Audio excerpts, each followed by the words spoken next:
Welcome to the Shoulda Bet More podcast presented by Go Boys. Coming up on the show today, Aaron Schatz of FTN Network will join us. We will talk some NFL offseason teams he thinks are overrated, underrated, talk about some draft stuff. So a week away from the draft, it's getting closer. NFL will be here before you know. That's the fun thing about this time of year because you go right from NCAA tournament and then baseball. And then baseball starts, NBA playoffs, and before you know it, you look up and you're not that far. It takes you like into the summer, and before you know it, you're like a couple months away from preseason starting. So it'll be here before you know it. Draft is a fun time of the year. We will talk some offseason stuff with Aaron, teams he thinks are overrated, underrated. So excited to talk to him. And look, the draft will be fun. Anytime the quarterbacks are involved, I think anytime you get quarterbacks in the mix, I think that adds interest. I mean, I remember a couple of years ago when it was like Hutchinson and Walker, and anytime it's defensive lineman, offensive lineman, it just doesn't have as much juice. We don't really know as much about those players. They don't move the needle. Even if they're good players, it's just not the way our minds work as football fans. But anytime you got a draft like this, a lot of quarterbacks, a lot of receivers, you could have like 7, maybe 8 receivers.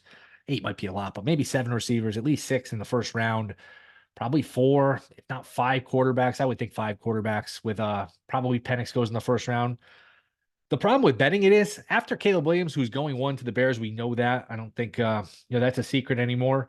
After that, look, I like to bet. I like to bet the draft. I don't like to guess. And maybe as we get closer here, it'll become clearer and clearer that it's Daniels, or it'll become clearer that it's May. I do think it's probably between those 2 players. And if I had to guess, I guess I'd go Daniels. But look, I don't feel like I have any information the book doesn't have. And from a betting standpoint, if you don't have any information the book doesn't have, like what's the point of betting? You're just kind of throwing darts. So maybe it's Daniels, maybe it's May. Washington has really kept their cards close to the vest here. So we shall see.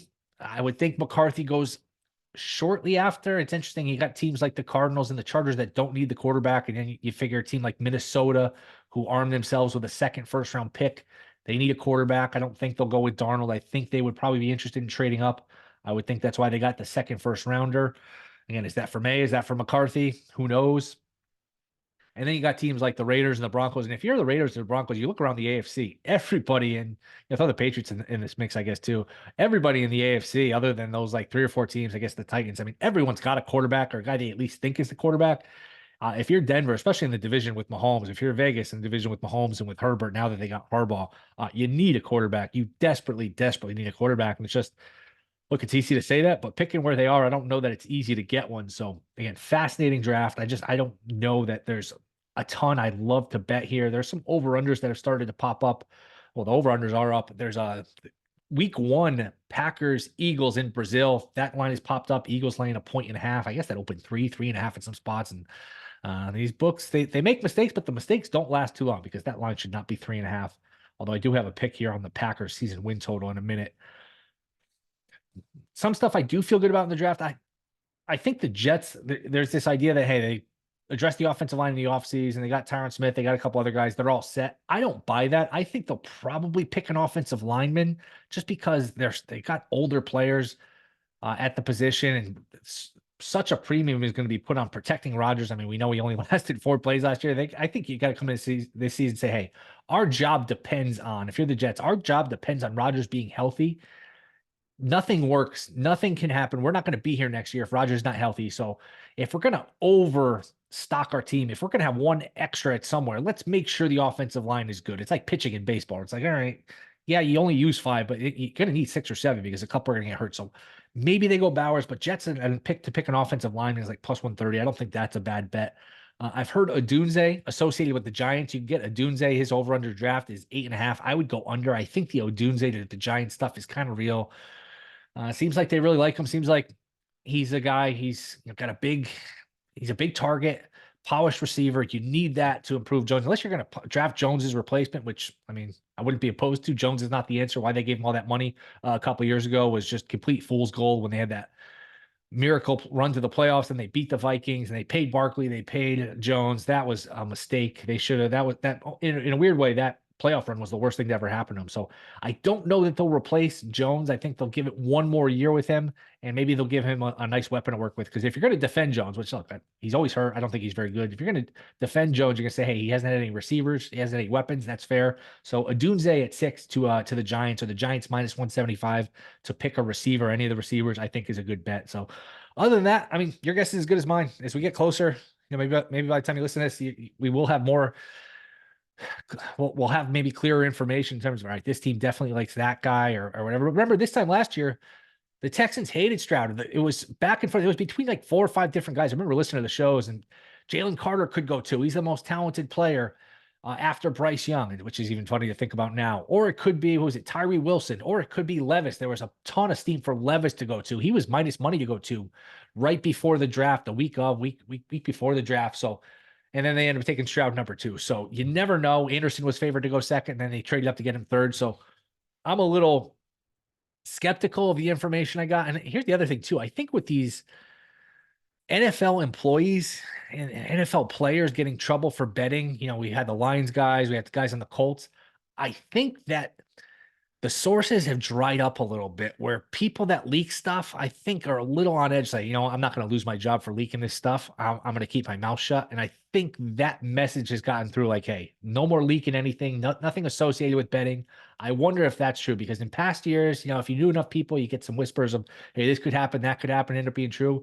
Those little nuggets, those little whispers have certainly dried up. So I do wonder if that's part of why it's just harder to find information in terms of the draft. And again, there's just, if you know something, then the books probably know it. It's just these mistakes. Here's the other thing too. There's so many eyes on these betting markets now. There's so many betting shows. There's so much discussion of betting that if you're going to make a line that's wrong, make a mistake on a line, it's not going to last that long. Same thing I said with the Packers Eagles. Like, if you make a mistake, okay, you can make one, you can catch mistakes, but they're not going to be there forever. I mentioned the Packers, just looking over some of these season win totals before we get to Aaron here. 10.5 for the Packers. I know they're going to be everybody's darling. The Texans are going to be everybody's darling. Young quarterbacks, improved. Texans add Diggs. Texans add a bunch of players.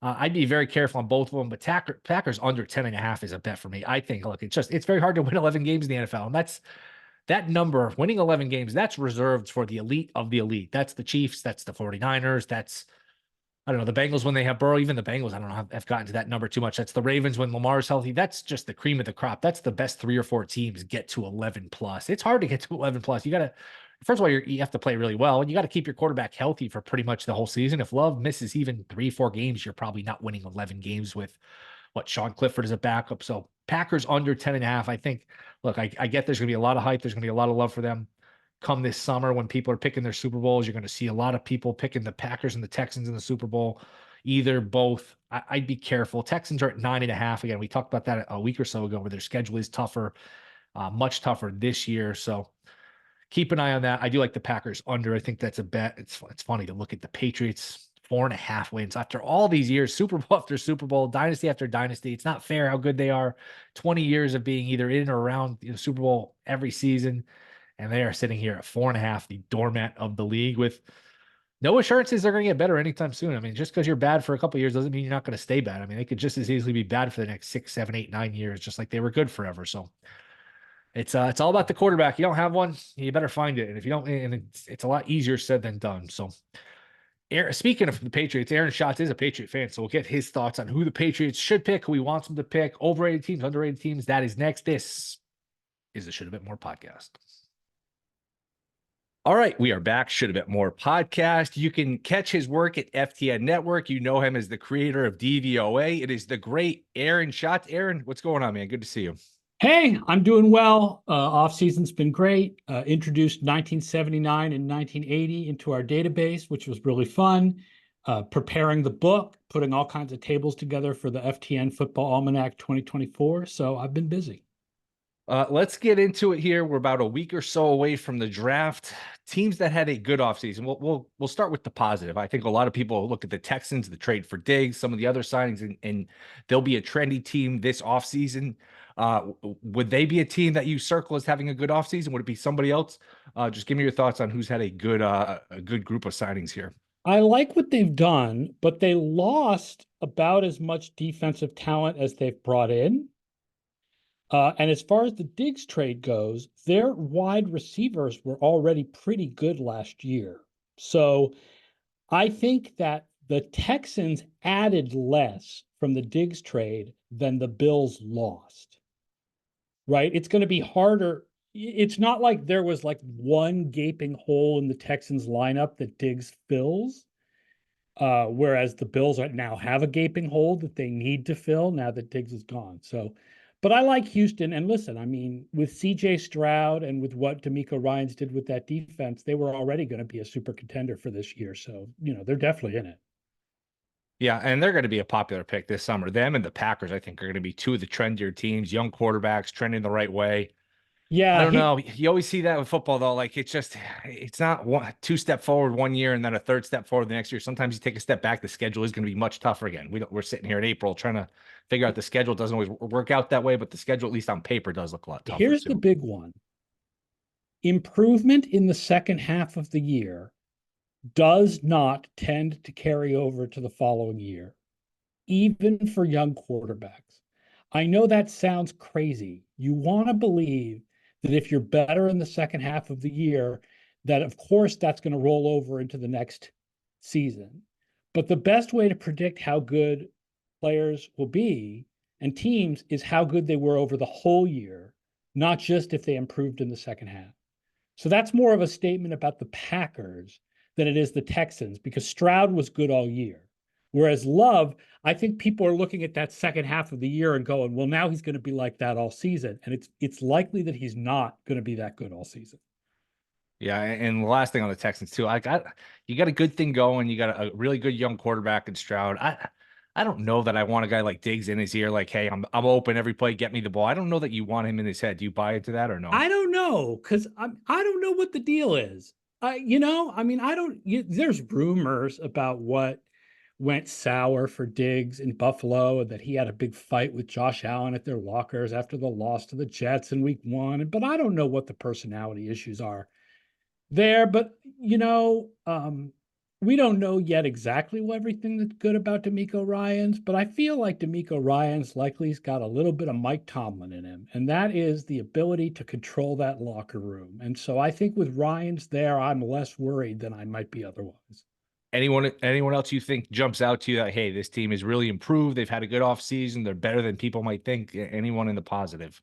Well, Atlanta obviously looks like they had a really good offseason, as long as you accept that the peak is that they'll win a division and maybe a first round game. Like they don't, it's very unlikely that Kirk Cousins turns them into some kind of Super Bowl contender, but they do look like a much better team than they looked like a year ago. And so that's exciting if you're a Falcons fan. I mean, right, it's the never-ending debate. Would you rather go like 10-7 and 9-8 every year and kind of be in it? Or do you want to like bottom out and then have a chance at building a true Super Bowl contender? Well, this move makes them, 10-7. So if you're a Falcons fan and you're sick of losing, that probably feels good. I like the Dolphins. Kendall Fuller is a nice addition. Jordan Poyer.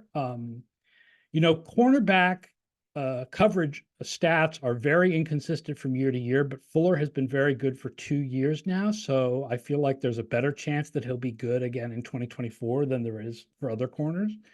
And then the other one I think I like is the Jets because they added the offensive linemen, older offensive linemen, and obviously they need to worry about injuries with those guys. But Tyron Smith is still very good. How about anything in terms of the negative? Anyone you say, hey, I don't like what this team has done.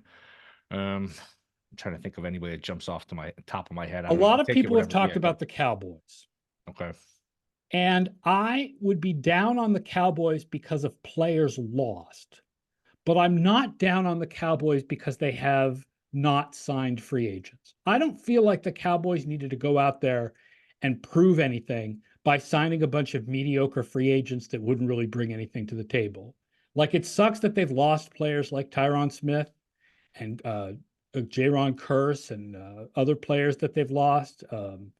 Gilmore will leave, and but I don't feel like they've lost anything by not going out and signing a bunch of like mediocre linebackers to replace Leighton Vander Esch or anything like that. The other team is the Broncos. I can't tell what they're doing. They're really going to go into the season with Jarrett Stidham as the starting quarterback. Like, I mean, unless they go like drafting Nix or Penix or something, or sign Tannehill, it looks like they're really going to do that. And without Jerry Jeudy, and it just, ugh.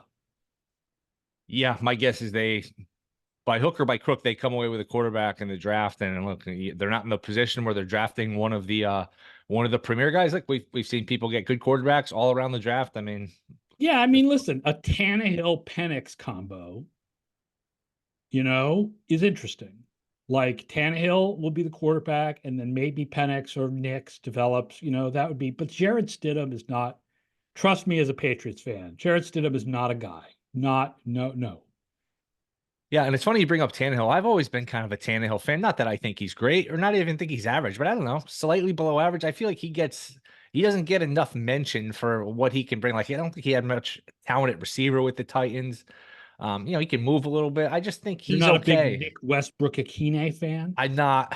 I'm not. I don't know. Do you disagree? Do you think he can give you serviceable if you're one of these teams that's drafting a quarterback or whatever? You just want a decent quarterback. Like the Steelers get Russell Wilson. Like, okay, I get it. That goes back to your point about going 9-8, 10-7. I think they're locking themselves into 10-7. I don't know. Tannehill, not that much money, not that much drama. I feel like he gets I'm with slept on you. a little I bit. think, yeah, I think he's a good bridge quarterback if you draft one of these kids.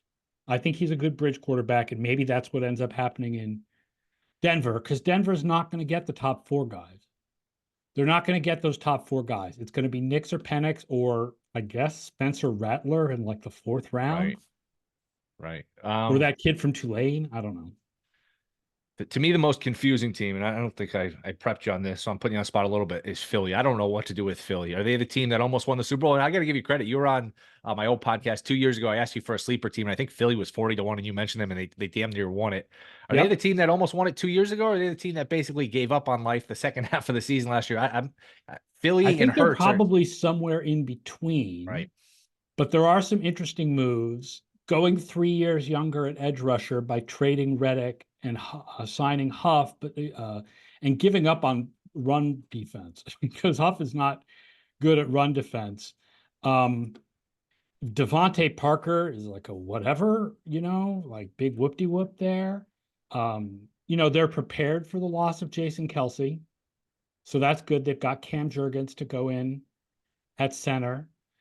Barkley is an interesting idea. Can you turn Barkley into McCaffrey, right? They're the same age, so it's not like Barkley's older or something. But can you turn Barkley into McCaffrey and make him the very rare running back that actually matters? I don't know if they can. Are you a Hurts believer generally? Yes.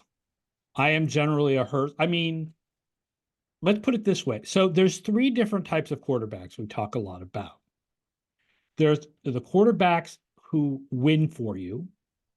There's the quarterbacks you can win with, and there's the quarterbacks you have to win despite. And I think that Jalen Hurts is a quarterback who wins for you. I just think he's the lowest quarterback of that group. Like of the court, right? The highest quarterback of the win with group is Kirk Cousins. And I think the lowest quarterback of the win because of group is Jalen Hurts. But he's in that group. Yeah, it's funny. Him coming out of college is like, I don't see it. I never thought he'd be good. And I completely ate crow. Hey, I was wrong. I was dead wrong. He's a, top of the league type player. This was a couple years ago. And Yeah. I completely admitted defeat. Now I don't know if I was wrong again. I don't know with that team I with the think you were quarterback. wrong, but not Yeah, as wrong as you thought you were. maybe. He's I've not worried. as good as it looked when they went to the Super Bowl, but he's a special player. He's just not as special as the other special players. I worry with all the running, the tush push. Can you keep him healthy for I'm 20 worried that something the games? tush push won't work without Kelsey. That'll be interesting. Oh, that's an interesting point. Because it really hasn't caught on around the league. People say, "Oh, it's so easy." Yeah, it's so easy for Philly, and it looks easy for other teams. And the quarterback sneak is generally a very effective play. I think we all lose our minds when these teams on 4th and inches, 3rd and inches don't run the QB sneak. But yeah, these other teams haven't perfected the push part of it like Philly has. Yeah, no, I'm with Kelsey. Kelsey is a huge part of that, and without him, I don't know if it's going to be as successful. Who do you want your Patriots to pick? Well, I mean, I know what they're probably going to pick, which is they will take either Drake May or Jaden Daniels, depending on who Washington takes. And I don't know if I really have an opinion. My Q-based formula likes Daniels more than May. but I am a little scared of Daniels' size, given how much he runs, that he's just an injury waiting to happen. All the top quarterbacks this year are kind of bad at sack to pressure, so they're all going to take a lot of sacks in the NFL. And then honestly, the team is so bottomed out at this point that I think the best strategy for the Patriots in every other round besides the first is to look to trade down. And if they can't trade down, take the best player available, no matter what position. Yeah, it's Like a you little. can't go wrong. There's no position where the Patriots can be like, well, we're loaded at this position, so don't take any of those. Like there's no position that's like that. They literally could take the best player available at every pick that they have. Yeah, and I think the draft sort of gets interesting with them, where we know Caleb's going to go one. We know one of the quarterbacks is going to two. My question has been this whole time, hey, are they happy just taking whoever's left over? Or do they have a preference? And if that preference isn't there at 3, would they get crazy and trade down, or take somebody else, or take Harrison, or just trade down altogether? That I don't know. I mean, I'd rather have them trade down. As good as Harrison is, the fact is we all overestimate our ability to recognize prospects. I'd rather trade down and get like Roma Dunze or something, and then have another pick to take guys. But I think they're going to end up taking a quarterback at 3. Jacoby Brissett had a great year 2 years ago with Alex Van Pelt as his OC, but they're not going into the year with Jacoby Brissett as the starter. It's not happening. It's startling after all these years of the dynasty, 20 years where they're basically in the conference championship or division round, or greater, and every year their win total is 4.5, the I lowest on know. the It's board. like doing all the old DVOA years, though, you start to realize that teams do go in waves. Like I just did 1979, and the San Francisco 49ers were like 2-14. I mean, like it all goes in waves. And I wrote in the book, in my biography, in the back of the book, the author bios, every year I've written, someday the Patriots will be very bad, and I will say so. And now we're there. Ta-da! The Patriots are very bad, and I will say so. They are. They're bad. And once you're bad, there's no guarantee. All right, we'll be bad for 2 or 3 years, then we get good again. Maybe you will. We don't Maybe you know. just could be bad for 10 years, 12 years. Could It's be. just there's no guarantees to any of this stuff. But I mean, they've established themselves in this area. You got to remember, before Parcells and Bledsoe, this team was Yes. going to move. This team was going to move back in the early 90s. And Parcells and Bledsoe brought in the fans, and then Belichick and Brady solidified it. And they are clearly the number 1 team in town. And even a few years of losing are not going to change that. Like in order for the Patriots to no longer be the number 1 team in town, like they would need a few years of losing, and the Red Sox would have to win like 4 World Series. It's not going to happen. Yeah, was it 98 or 99? The because I live in Connecticut, they were really used for leverage, Hartford, in terms of, hey, Oh, the whole Hartford thing? Yeah, but yes, that's a little different because they were still going to stay in New England. right. That's a little different than when they were going to move to St. Louis. Oh, I didn't remember that. Birmingham, Alabama was talked about. Like there are lots of like the Patriots were out of here in the late 80s. They Yeah, really were. I didn't realize that part of it. And I don't have to tell you, but I think Parcells gets lost in the dynasty of like, hey, who is more important, Brady or Belichick? Like Parcells gets lost. Obviously, those guys are more important, but Yes, he there's brought in a no lot of question. those guys: Vinatieri, Brewski, Willie McGinnis. I mean, you go down the line. A lot of those guys are Parcells guys. The first wave, at least. Growing up here, the transformation in what football meant to this region is Parcells and Bledsoe more than Belichick and Brady. Parcells and Bledsoe made football just as important as the other sports when it had not been. And then Belichick and Brady took it that next step. They won, but it was Parcells and Bledsoe that made people care. Yeah, and got Belichick in the building. Anything else betting wise for football that looks good to you? Awards, futures, win totals. Last one before we get out of here. Anything that jumps out to you, and just either way. Uh, I haven't really looked at awards. My feeling is always just go with Patrick Mahomes because he's the best Yeah. quarterback, like for MVP, just like that, obviously we don't know about the rookies yet. I think it's going to be really interesting in the AFC East because the Bills are worse now, and the Dolphins are better, I think, and the Jets are better. And don't forget about a healthy Vera Tucker as far as improving their offensive line. But I have no idea what to expect from Aaron Rodgers. I do not think you can project that Aaron Rodgers is going to be even the quarterback that he was in his last year in Green Bay when he was clearly declined from his greatness. So they may have fixed their offensive line, and then it turns out that the quarterback is a dud. Yeah, I'm hoping that's not the case. Just from a rooting interest, I wanted to see that work last year. I was so disappointed, and maybe with the offensive line, we never would have gotten to see. But I wanted to see Rodgers with the defense with Garrett. Like I don't know, that just would have been a fun story. Maybe we'll, with the injury and the I'll, age, maybe I'll we'll never find out. I'll tell you my early projections. An under that it likes is Indianapolis Interesting. because they lost a little bit on defense and on offense. We just don't know what Richardson is.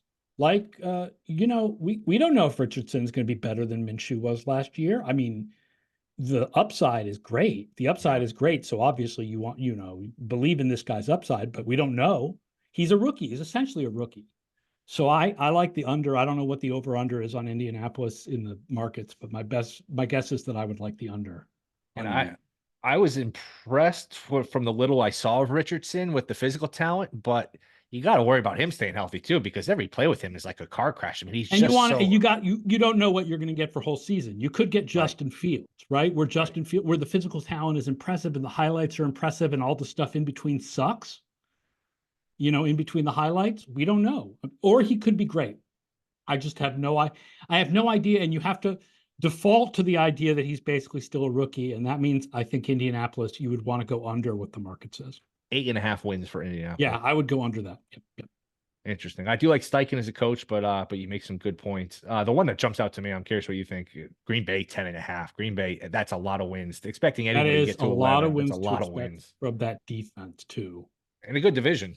Yeah, I probably right now would lean towards the under on Green Bay 10.5. Yes, because I mean, yeah. What's Cincinnati? Cincinnati is probably now. Cincinnati's interesting. I don't know if you've dug into this yet. They have an easy crossover where their three non-common games are Patriots, Titans, Panthers, and the other teams in that division don't have to play those teams. Yeah. So my earliest projections really liked the Bengals. I'm sure. Let me pull up their number. My guess is they're around 9, maybe 9.5 here. Over on the Bengals. For some reason, DraftKings doesn't put these in any sort of order. Wow, 10.5. That's okay. Maybe not over on the Bengals. I'll take that back. 10.5's a lot. Yeah, that's I wouldn't bet that. Yeah, I wouldn't either. Aaron, you're the best, man. I appreciate a few minutes here. We'll do this again as the season gets closer. Let everyone know where they can find you. FTNfantasy.com, in specific, FTNfantasy.com/DVOA. But of course, FTN Fantasy already has a bunch of early projections from Jeff Radcliffe and best ball projections and all kinds of good fantasy and betting data. So FTNfantasy.com is the website where I'm at. And the book FTN Football Almanac 2024 will be out in July. All right, Aaron. We'll have you on again then, or hopefully soon around there. Appreciate you coming on. Sounds good. All right, that'll do it. Thank you to Aaron Schatz. Appreciate him joining. Don't forget to rate, review, subscribe. We'll be back next week. Talk some NBA playoffs, the week of the NFL draft. Fun time of the year. See you next week.